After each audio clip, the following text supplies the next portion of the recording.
তাবিঈদের মধ্যে মুহাম্মদ ইবনে সিরিন খুব ভালো স্বপ্নের ব্যাখ্যা জানতেন। এক লোক এসে মুহাম্মদ ইবনে সিরিনকে বলল যে আমি দেখলাম আমার ছেলে পানি খেতে খেতে পেটটা এত বড় হয়ে গেছে। এই একই স্বপ্ন আরেকটা লোকও দেখলো, দেখে এক মূর্খের কাছে জিজ্ঞেস করলো। সে বলল, সর্বনাশ, এত বড় পেট হয়ে গেছে, তোমার ছেলে তো মারা যাবে। ঠিকই কয়েকদিন পরে ছেলেটা মারা গেল। আর একই স্বপ্ন দেখে এই লোক মুহাম্মদ ইবনে সিরিনকে জিজ্ঞেস করেছিল, উনি বলেছেন যে তোমার ছেলে তো অনেক বড় আলেম হবে। ঠিক তাই হয়েছে, ওই ছেলে অনেক বড় আলেম হয়েছে। তো ফাইন্না রুইয়া তাকাউ আলা মা তুআব্বার, স্বপ্নের ব্যাখ্যা তেমন হয় যেমন এটার ব্যাখ্যা করা হয়। রাসূল সাল্লাল্লাহু আলাইহি ওয়াসাল্লাম একবার স্বপ্নে দেখলেন যে তিনি ওনাকে দুধ দেয়া হয়েছে, বাটিতে দুধ খাচ্ছেন, পরে আঙ্গুলের ফাঁক থেকে দুধ বেরোচ্ছে। এই সামান্য একটু দুধ রাসূল সাল্লাল্লাহু আলাইহি ওয়াসাল্লাম উমরে ফারুককে দিলেন। সাহাবারা বললেন, মাযা আউয়ালতা বিহি ইয়া রাসূলুল্লাহ, এটা তাওয়িল কি? তখন বললেন, আউয়ালতু বিহি আল ইলম, এটা দিয়ে আমি জ্ঞান বুঝিয়েছি, মানে উমরে ফারুকের আল্লাহ তাআলা অনেক জ্ঞান দিবে। স্বপ্নে কেউ দুধ খাচ্ছেন, এটা আপনার জ্ঞানের প্রতীক। রাসূল সাল্লাল্লাহু আলাইহি ওয়াসাল্লাম স্বপ্নে দেখলেন লোকজন দাঁড়ানো, কারো গায়ের জামা এতটুকু, কারো এতটুকু, কারো হাঁটু পর্যন্ত, আর উমরে ফারুক জামা একেবারে টেনে হিচড়ে যাচ্ছে। তো সাহাবারা বললেন, মাযা আউয়ালতু বিহি ইয়া রাসূলুল্লাহ, এই স্বপ্নের তাওয়িল কি, ব্যাখ্যা কি? রাসূল সাল্লাল্লাহু আলাইহি ওয়াসাল্লাম বললেন, আউয়ালতু বিহি আদ-দীন আত-তাকওয়া, এটা দ্বারা আমি দিনদারি বুঝিয়েছি, মানে উমরে ফারুকের দিনদারি অনেক বেশি। স্বপ্নে কেউ ছোট জামা দেখলে তার দিনদারি কমতেছে, এটার একটা আলামত। তো এই জন্য হুট করে স্বপ্নের কথা কাউকে শেয়ার করতে নেই।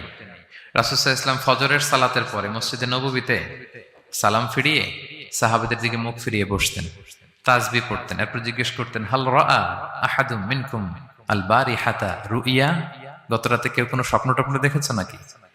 তো তখন সাহাবারা এই স্বপ্ন বলতেন, রাসূল সাল্লাল্লাহু আলাইহি ওয়াসাল্লাম ব্যাখ্যা করতেন। সুবহানাল্লাহ, কত সৌভাগ্যবান ছিলেন তারা। তাহলে স্বপ্ন বলা যাবে নাকি কাউকে?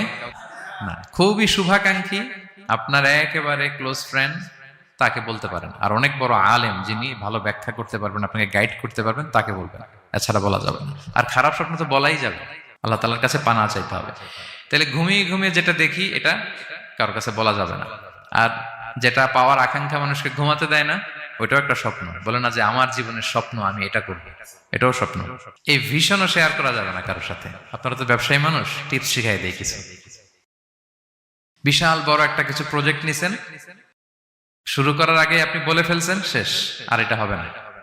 দেখবেন যে এখান থেকে কনস্পিরেসি, ওইখান থেকে শত্রুতা, ওইদিকে এটা করছে ওইটা করছে, আপনি আর আগাতেই পারবেন না।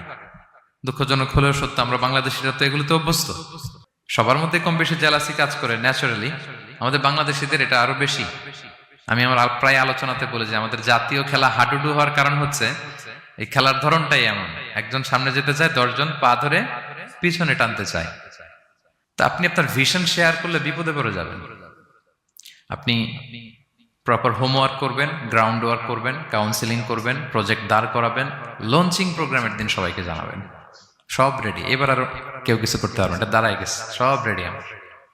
লঞ্চিং জাস্ট একটা ফর্মালিটিস, তারপরে আমার কাজ শুরু হবে। কিন্তু আপনি আগেই যদি সবাইকে জানায় ফেলেন, হবে এটা? স্বপ্ন শেয়ার করতে নেই।